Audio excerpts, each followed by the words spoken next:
The Grind is sponsored by the 74million.org.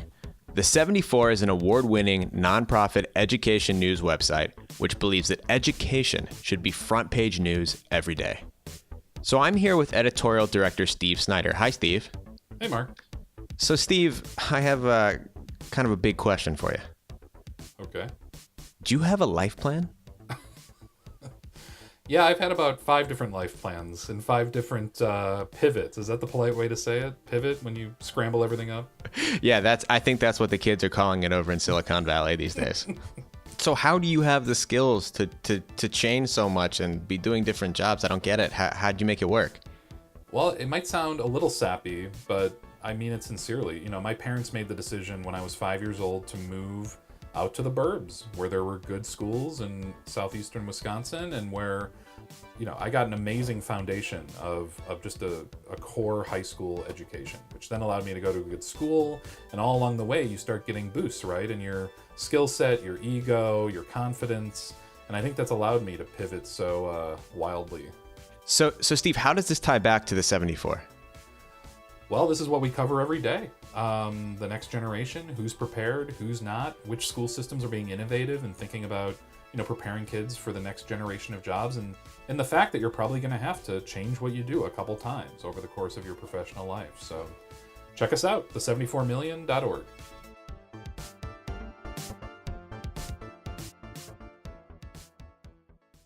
Previously on The Grind.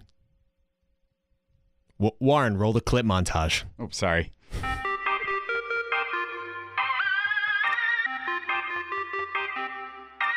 Planning is like in my nature. Like I cannot be content and happy, like mentally stable. We are weirdly intense family planners. This is probably the question we should discuss today, right, Warren? Should you like live in the moment or have a life plan? Because if you don't have a plan for what you want to do, then life's just happening to you instead of you living your life. And I don't know, Mark. I come from the whole, like, let's play things by ear and see how the cards land where they may. Yeah, next time on The Grind, we'll talk to somebody who has thought about this stuff way more than both of us and all of our other guests combined.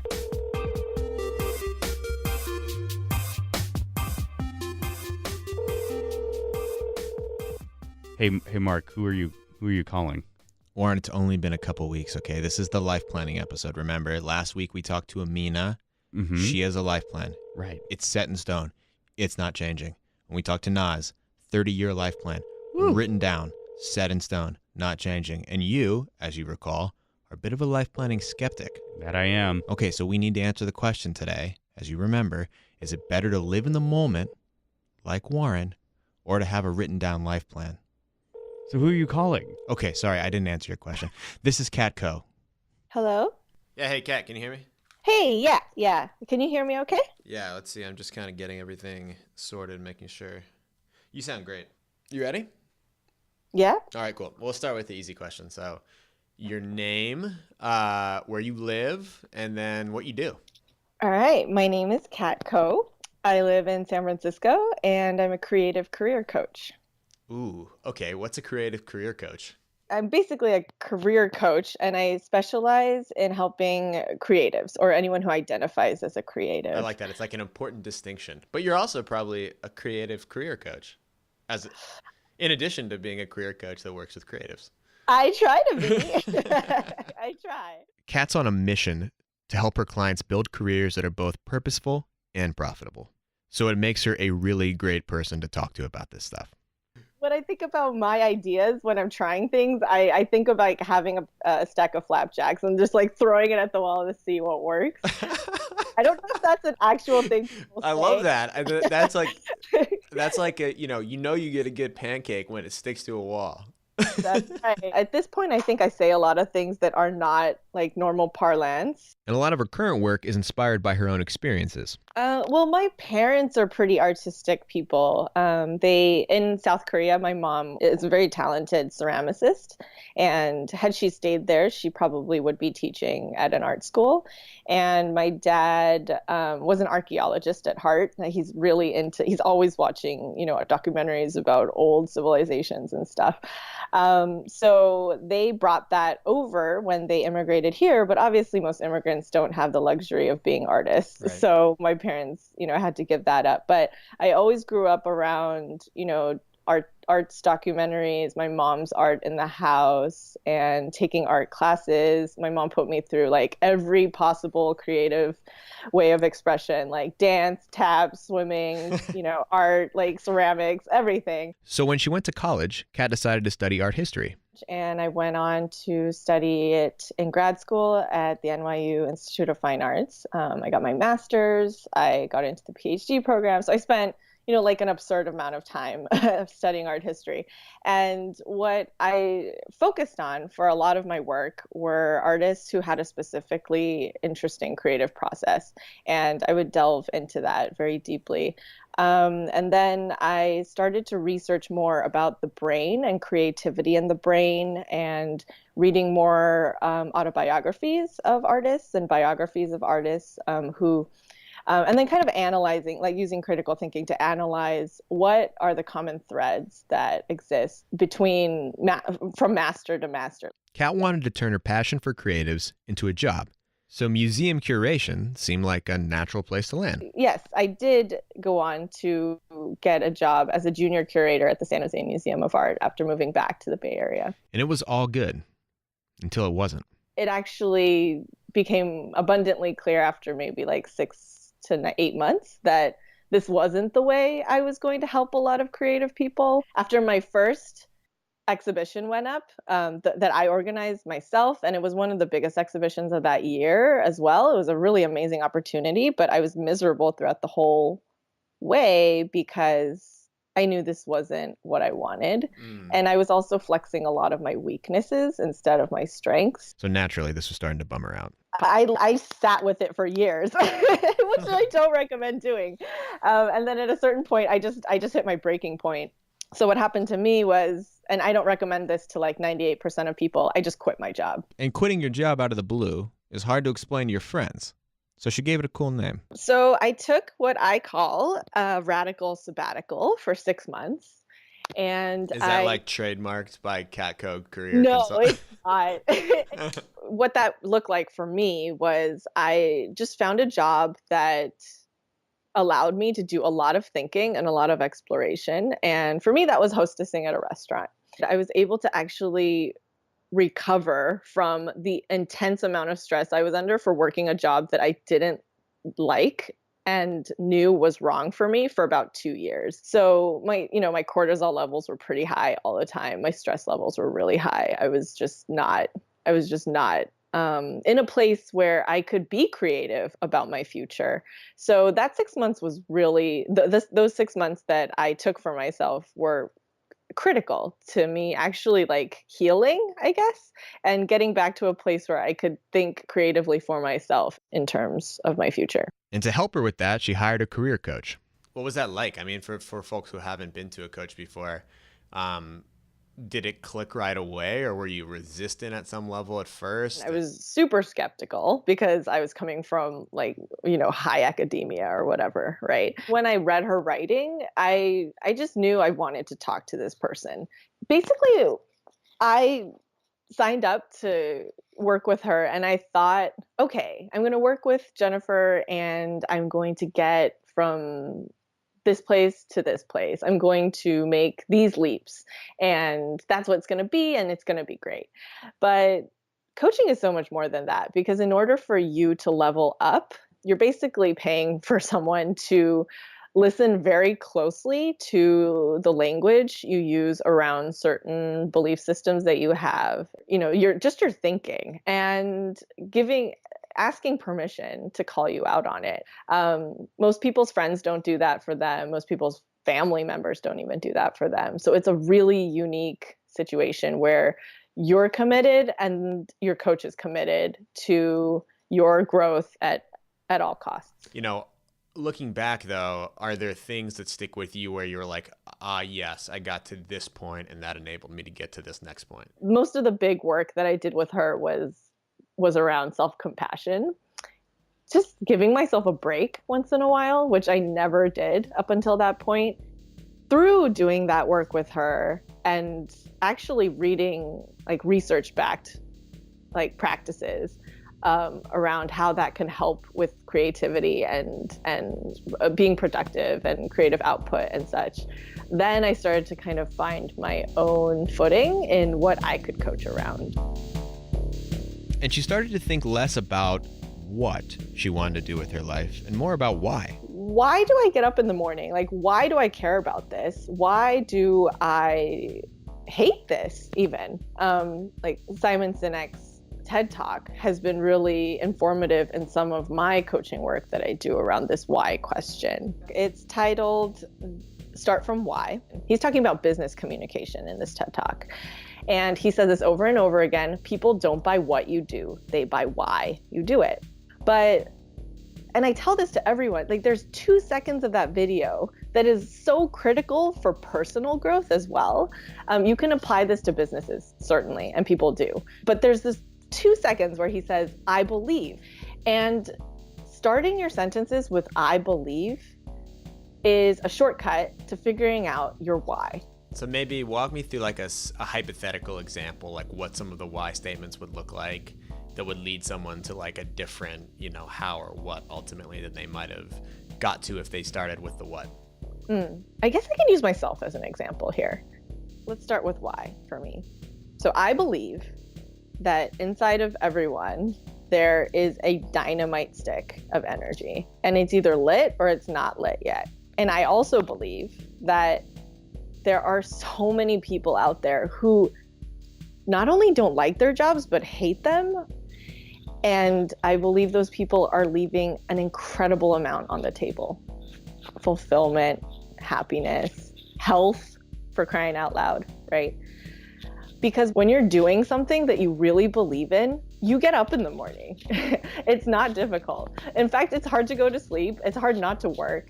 So that's my why. That's some of my I believe statements. How? So I started to think about how, and my how right now is that I'm a career coach, and I normally coach people either over the phone or in person. But I want to point out that the how can change. So right now I'm coaching. That's my how. It's very possible, like maybe I'll actually be more on like a speaking circuit in a few years. Who knows, right? Maybe I'll be coaching less and actually like speaking more. So what I do is I'm a creative career coach. And that is a job title basically that I've had to come up with. It wasn't something that was out there. And I'm also not married to that. Like I can call myself something else. That can also change. So this is the part where Kat starts to drop some serious knowledge. Yeah, you guys might want to go grab a pen. Okay, we'll give you 10 seconds. Ready? 10, 9. Mark, 8. they can just pause the podcast. Okay, just pause it. So I think a lot of us, and society, our culture we live in, to some extent our parents, put this idea in our heads at a very young age that your career looks like a ladder, right? And you're going up the rungs of this ladder. And you just have to keep pulling yourself up. And that idea is, I think, first of all, toxic. Unfortunately, it's in the media and everywhere. You can't really get away from it. But I spent most of my 20s buying into that idea. And I was a complete mess. What it actually is more like is that you're on a pond. And imagine different lily pads on the pond. And you're a frog. Frogs, if you watch them jump from lily pad to lily pad, they think about it and they aim and they jump, right? And if it's not the right lily pad or if they landed kind of weird, they'll fall into the water again and they'll have to try again. And I feel like that is so much more accurate than a ladder, because especially in our day and age where we live in the digital age and you can do so much with so many tools out there that you can leverage your time, your money, your energy to make something of your own. It is much more like hopping from one situation to another, feeling it out, and you get tired of that lily pad, you hop to another one, you know. It also like on the horizontal, it's so much more relaxing to think about it that way rather than this vertical, like linear way of thinking about success. How do you know when you get to a lily pad and it's not the right lily pad? Because it would be great if I actually jumped to a lily pad and I actually immediately fell off and I was like, okay, cool, this one's not going to work. I'll find a new one. But a lot of times it's like I jump to a lily pad. It's like, this feels kind of okay. It's an okay lily pad. Like, you know, maybe that lily pad over there is even better, but like it sure seems far away and this lily pad's pretty good. And what if I get all the way over there and then this was the right lily pad? You know, so like, what do you do in that case? There's so much in what you're asking here, and I feel like we could go on for an hour just on that. But to put it simply, there is a Japanese concept, a visual concept that's really useful here, and it's called Ikigai, Ikigai, if you want to Google it. It's basically a Venn diagram with 4 different areas in play. So the first one is what you love. The second one is what you do well. The third one is what the world needs. And the fourth one, which most of us, a lot of us, or a lot of creatives forget about, is what the world will pay you for. And if you look it up online, there's this beautiful like double flower in the middle where all the areas are overlapping. And when people say find your bliss is basically at the intersection of those 4 circles.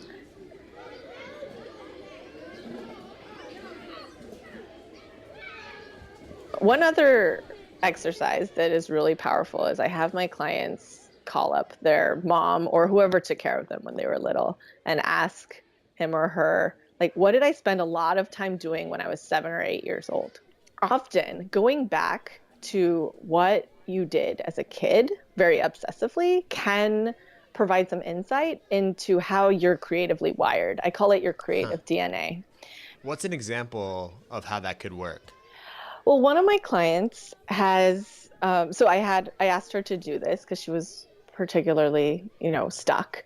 And her mom told her, like, you were constantly playing with your stuffed animals and arranging them in rows and teaching them things. And also you had this little cooking show where you got your playhouse pots and pans out and you would like cook for people or for your stuffed animals, I guess, like in the audience. She like, set up these like pretend TV studios and, no surprise. She's a very eloquent speaker. She loves talking to people. She's really sparkly and dynamic to be around. And what she was doing was a scientific research job, where she wasn't interfacing with very many people at all. It's like quite isolating. So we took that information, and to me, it was just so clear, right? Like, you need to be speaking to people. And so we then started with that nugget of information. We were able to, through over the course of some sessions, figure out what her next move might be able to look like, a direction, an avenue, avenues to explore. I love that. Okay, but did you ask her about our question? Is it better to have a life plan or live in the moment? Patience, young grasshopper, or to use Kat's analogy, young frog. Oh, I like being a frog. Before I start to answer the question or attempt to answer such a huge question, I do want to preface it with a couple of points. First being uncertainty. And uncertainty is something that we all have to deal with at all walks of life. But I think especially in your 20s, there is so much uncertainty. And also the stakes feel more upped, right? Like you're no longer with your parents. You have to figure out your life, where you want to live, what job or career you want to pursue, whether you want a family, all these huge, huge questions. And none of us like uncertainty. It actually triggers a fear response in most of us. And going back again to your brainstem and the lizard brain kind of gets activated. In my experience coaching and just as a human being, I think planning is a coping mechanism for uncertainty. It's how a lot of us feel better about the fact that we don't know what's next. We don't know what to do next. We don't know how to plan for this. So I do not, discourage planning. Holding that plan in a really tight grip in your hands, that's another thing, right? That doesn't allow for a lot of flexibility or the inevitability of just life happening to you. So make a plan, sure, but hold it lightly in your hands rather than gripping tightly to it. There is no map to your life. And so anyone who tells you like, yeah, I have a map, like I can tell you how to get like this far in your career, these are the exact moves you need to make, is completely lying. And I would run in the opposite direction as quickly as you can. What you do have, though, access to is a compass. And I think a lot of us look outside of ourselves for direction. And that's a great starting point. But ultimately, your compass comes from you and your life experiences, the amount of time that you invest in really reflecting on your life choices and getting to know yourself, how you're driven.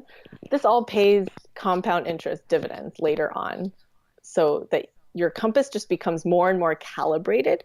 You can have a sense of what direction at least to go. So a map tells you what all your steps are going to be. A compass tells you how you're heading in the right direction. Right. Right.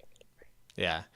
That's super helpful. Like, I actually feel like that is like a little mini breakthrough for me as well. Oh, yeah? Like, I'm going to use like half the things that you're saying. Okay, Kat, this has been amazing. It was so fun. Yeah. What a great way to start the day. I know, right? It feels good. Yeah, cool. All right, thanks, Kat. Talk soon. Yeah, you too. Bye. All right, bye-bye.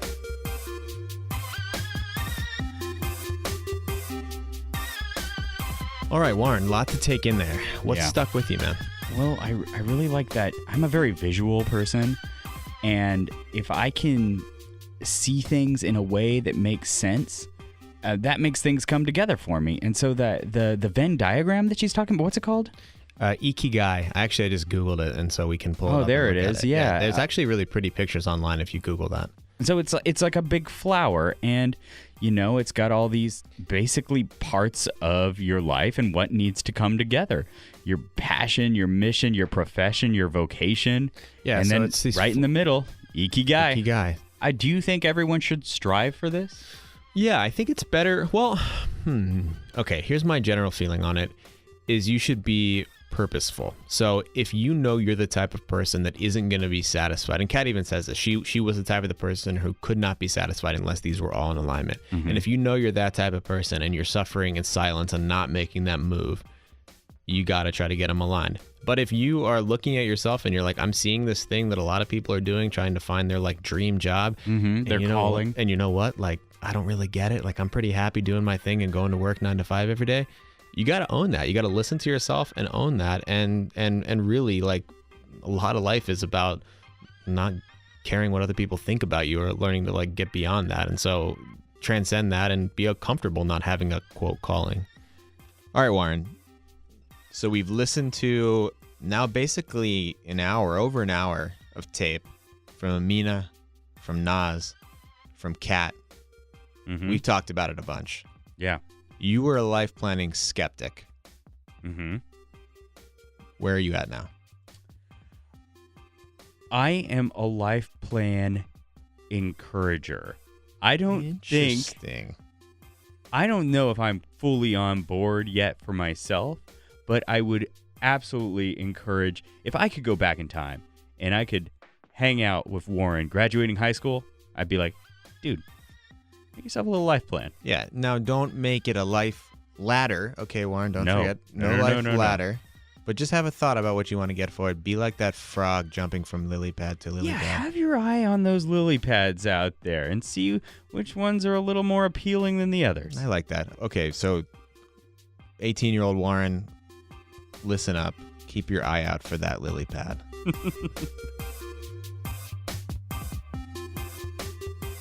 So that's all for today. Thank you again for listening to The Grind. I'm Mark. I'm Warren. So let's do some thanks for our life planning 2-parter. Okay, starting with part 1. Amina. Thank you, Amina. Wow. You did great. All right, thank you to Naz. Thank you to Kat, our guru. Where can we find Nas and Kat online? Oh, very good. So Nas' company is called Eugenia Shea, and Kat is Kat Koh Creative. So Google those two and you'll find them. I'm going to right after this. I'm doing it right now. Okay? I actually do want to sign up for a life planning appointment with Kat. And I could probably use some shea butter for my bald head. We also want to thank, as always, the Washington State Opportunity Scholarship. And for our music, we want to thank PG Boo. You can find him at PG Boo Music on Instagram. And our Trackman, right? Yeah, Trackman Productions. Trackman Productions. Thanks again. All right. You know what? You know what, Warren? Grind on. Just grind on. Just grind on.